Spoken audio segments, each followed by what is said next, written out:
નમસ્કાર મિત્રો, આજની નવી વાર્તામાં તમારા બધા જ લોકોનું સ્વાગત છે। મિત્રો, વિધવા ભાભી અને તેમના દેવર વિશે શું ચાલી રહ્યું હતું વાર્તા સાંભળશો તો ખરેખર ચોંકી જશો। છેલ્લે સુધી જરૂરથી સાંભળજો। ગામના છેવાડે એક નાનું ઘર હતું। એ ઘરમાં વિધવા ભાભી કાજલ અને તેનો દેવર મનોજ રહેતા હતા। કાજલ ખૂબ જ મહેનતુ અને સમજદાર હતી।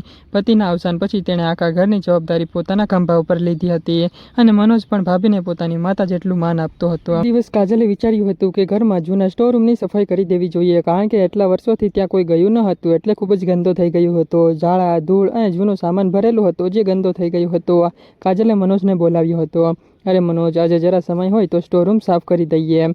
ત્યારે મનોજ હસીને બોલ્યો હતો, હા ભાભી, આજે તો આખું કામ બધું જ પૂરું કરી દઈએ। બંને સ્ટોરરૂમમાં ગયા હતા। ત્યાં એક મોટું લાકડાનું કબાટ હતું, જે જૂના જમાનાનું હતું। કાજલે કહ્યું હતું, આ કબાટ થોડુંક આગળ ખસેડવું પડશે। મનોજે કબાટ પકડ્યું હતું અને જોર લગાવ્યું હતું। કાજલ તરત જ બોલી હતી, અરે દેવર, ધીમે ધીમે કરો, નહીંતર હું પડી જઈશ। એટલામાં જ બહારથી પડોસણ શાંતિબેન આવી રહી હતી અને તેમણે માત્ર એટલું સાંભળ્યું હતું કે ધીમે ધીમે કરો। તેમને કંઈ સમજાયું નહીં। મનમાં વિચારી લીધું હતું કે ઘરમાં શું ચાલી રહ્યું હશે। થોડી જ વારમાં શાંતાબેન બીજી પડોસણને કહ્યું હતું કે કંઈક તો ગડબડ લાગે છે। બપોર સુધીમાં આખા ગામમાં જ વાતો ફેલાઈ ગઈ હતી કે કાજલના ઘરમાં કંઈક રહસ્યમય વાતો થઈ રહી હતી। જે આવી રીતે વાતો હતી, સાંજે ગામના 2-3 લોકો પણ જાણવા માટે ત્યાં પહોંચી ગયા હતા। અને મિત્રો, ઘરમાં મનોજ અને કાજલ હજુ પણ કબાટ ખસેડવાનો પ્રયત્ન કરી રહ્યા હતા, કારણ કે કબાટ એટલો જ ભારી હતો કે ખસેડી શકાય એમ ન હતો। એક વૃદ્ધ કાકાએ પૂછ્યું, શું થયું? બધા કેમ કહે છે કે અહીં કંઈક થયું છે? મનોજ હસવા લાગ્યો, કશું જ નથી થયું કાકા, આ કબાટ બહુ ભારે છે અને ભાભી વારંવાર કહે છે કે ધીમે ધીમે ખસેડો, નહીંતર હું પડી જઈશ। બધાએ અંદર જોયું હતું તો ખરેખર મોટું કબાટ અડધું ખસેલું હતું, એટલે કે અડધું જ ખસેડાયું હતું। શાંતાબેનને પોતાની ભૂલ સમજાઈ ગઈ। તેઓ શરમાઈને બોલ્યા હતા, અરે મેં તો અડધી જ વાત સાંભળી અને આખી વાર્તા બનાવી દીધી। કાજલ હસીને બોલી હતી, આજકાલ લોકો સાંભળે ઓછું અને માની વધારે લે છે। બધા જ લોકો જોર જોરથી હસી પડ્યા હતા। એટલામાં મનોજ બોલ્યો હતો, ચાલો ભાભી, હવે છેલ્લે ધક્કો મારું। કાજલ બોલી હતી, હા, પણ આ વખતે પણ ધીમે ધીમે કરજો। આ સાંભળીને બધા જ લોકો ફરીવાર હસી પડ્યા હતા। અને મિત્રો, આ વાર્તા સાંભળવાની મજા આવે તો વાર્તામાં એક કમેન્ટ મસ્ત મજાની કરી દેજો અને લાઈક કરી દેજો। કબાટ ખસેડતા પાછળ એક જૂનો લોખંડનો બોક્સ મળ્યું હતું।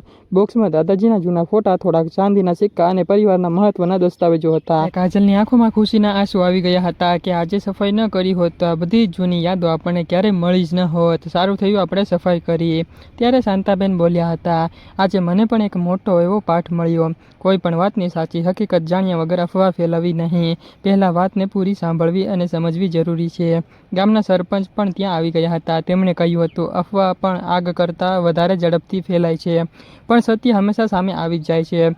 બધાએ તેમની વાત સાથે સહમતિ દર્શાવી। સાંજે કાજલે બધા જ લોકોને ચા અને ગરમ ભજીયા ખવડાવ્યા હતા। વાતો કરતાં કરતાં સૌએ નક્કી કર્યું હતું કે હવે પછીની કોઈની પણ વાત અધૂરી સાંભળીને ક્યારેય નિર્ણય નહીં લેવાય। અને મનોજ મજાકમાં બોલ્યો હતો, આજથી જો કોઈ મને કહે કે ધીમે ધીમે કરો, તો પહેલાં હું પૂછી લઈશ કે કયું કામ?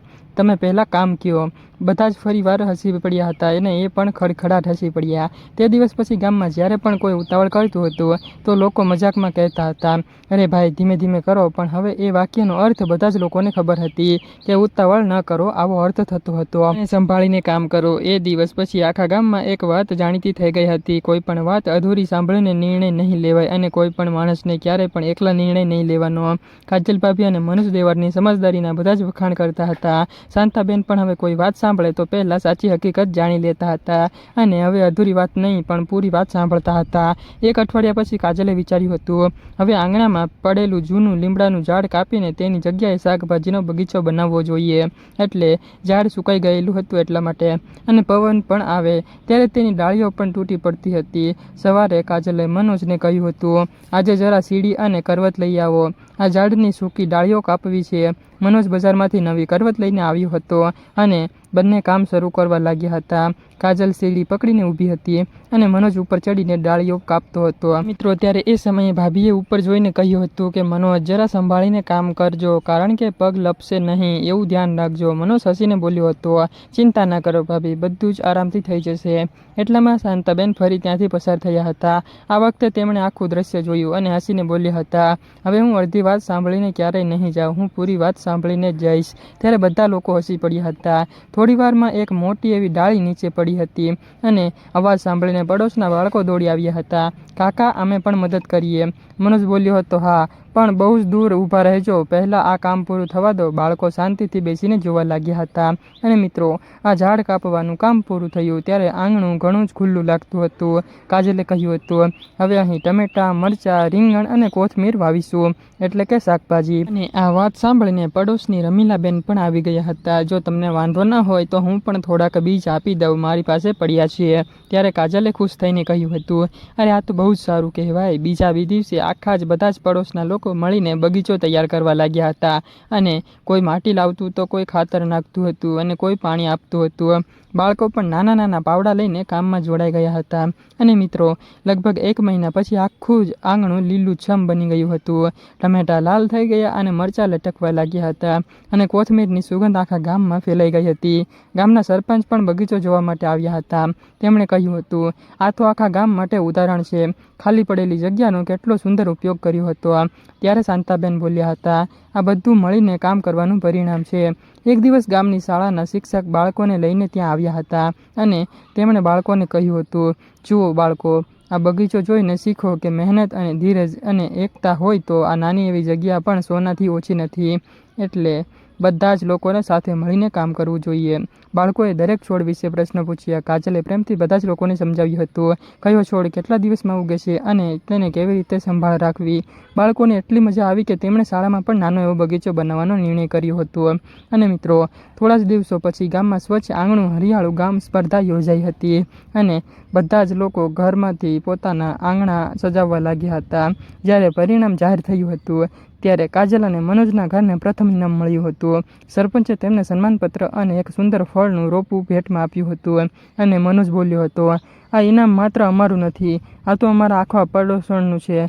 બધાએ તાળીઓ પાડી. શાંતાબેન હસીને બોલ્યા હતા, હું પહેલાં વાતો ફેલાવતી હતી અને હવે છોડના બીજ ફેલાવું છું. આ વાત સાંભળીને બધા જ લોકો ખડખડાટ હસી પડ્યા હતા. જે બધા જ લોકો બગીચામાં બેઠા હતા ત્યારે મિત્રો, ઠંડી ઠંડી હવા ચાલી રહી હતી મસ્ત મજાની. કાજલે પોતાના બગીચાના ટમેટા અને કોથમીરથી સ્વાદિષ્ટ શાક બનાવ્યું હતું. અને બધા જ લોકોએ ભોજનની ખૂબ જ પ્રશંસા કરી હતી. સરપંચે કહ્યું હતું, જે ઘરમાં પ્રેમ, સહકાર અને મહેનત હોય ત્યાં હંમેશા સુખ જ રહે છે. કાજલે સ્મિત સાથે કહ્યું હતું, મોટું સુખ પૈસાથી નથી મળતું, પરંતુ પરિવાર સાથે કામ એટલે કે મળીને કામ કરવાથી હોય છે. અને એકબીજાને કદર કરવામાં મળે છે. મનોજે પણ ઉમેર્યું હતું, સૌથી મોટી વાત, અધૂરી વાત ક્યારે માનવી નહીં. બધા જ લોકો ફરીવાર હસી પડ્યા. તે દિવસ પછી કાજલના ઘરના બગીચામાંથી શાકભાજી માત્ર તેમના પરિવાર માટે જ નહીં, પરંતુ જરૂરિયાતમંદ લોકોને પણ આપવામાં આવતું હતું. મિત્રો, એ ખૂબ જ સારી વાત કહેવાય, કારણ કે જેને એની ખૂબ જ જરૂર હોય એને પણ આપતા હતા. આખું ગામ તેમના પ્રેમ, એકતા અને સમજદારીની વાતો કરતું હતું. અને મિત્રો, આ વાર્તા ફક્ત ને ફક્ત કાલ્પનિક છે અને ફક્ત મનોરંજન માટે બનાવવામાં આવે છે. તો કોઈ પણ ધર્મ કે કોઈ પણ વ્યક્તિ સાથે સંબંધ હોતા નથી. તો મિત્રો, કાલ્પનિક રીતે જ વાર્તા સાંભળજો. આવતીકાલે ફરી મળીશું એક નવી અને ખાસ વાર્તા સાથે. ત્યાં સુધી આવજો. કોઈ પણ લોકો દિલ ઉપર ના લેતા મિત્રો. ધન્યવાદ. સબસ્ક્રાઇબ કરતા જજો મિત્રો.